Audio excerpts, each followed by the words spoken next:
नमस्कार शेतकरी बांधवांनो, तर आपल्या यूट्यूब चॅनलमध्ये आपण आज नवीन हळदीची एक प्लॉट आहे. शेतकरी बांधवांनो, कशी हळद आहे आपण पाहूयात.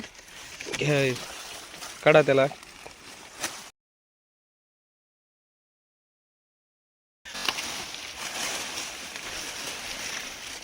सडीमुळे पण बघा तुम्ही, हळदीच्या पिकाला भरपूर काही हानी झालेली आहे. हे पाहू शकता तुम्ही. आता एवढं मोठा हळदीचं पीक होतं, पण जे काही सडीचा प्रादुर्भाव आहे त्या सडीच्या प्रादुर्भावानं भरपूर असं हळदीचं पीक गेलेलं आहे. बघा तुम्ही, इतकी चांगली क्रॉप आहे, पण शेंगा पहा तुम्ही, भरपूर अशा डॅमेज आहेत. सड पहा तुम्ही, हळद पिकाला भरपूर जास्त सड आहे. हे पाहू शकता, या सडीमुळं हळद पिकाचं भरपूर असं नुकसान झालेलं आहे. तर यामुळं 100% शेतकरी बांधवांनो आपल्या हळदीच्या उत्पन्नामध्ये घट होणारच आहे.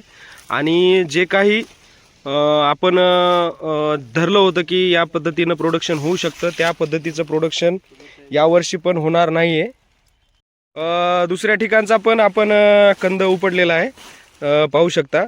यामध्ये पण हळदीचा जो पाहू शकता, हळदीच्या भरपूर काड्या ज्या आहेत, थोड्या प्रमाणामध्ये त्याला सड आहे. आपल्या म्हणजे वसमत तालुक्यामधील वडगाव या ठिकाणचे शेतकरी आहेत. तर त्यांच्या हळदीचं त्यांनी भरपूर अशी मेहनत पण घेतलेली आहे, भरपूर खतांचा उपयोग पण केलेला आहे. पण सडीमुळं ज्याप्रमाणे पाऊस जास्त झालं होतं त्या गोष्टीमुळं हळदीचं पीक चांगलं आहे, पण सड जास्त झाल्यामुळं याच्यामध्ये प्रोडक्शनला भरपूर असा नुकसान होणारच आहे. पाहू शकता शेतकरी बांधवांनो.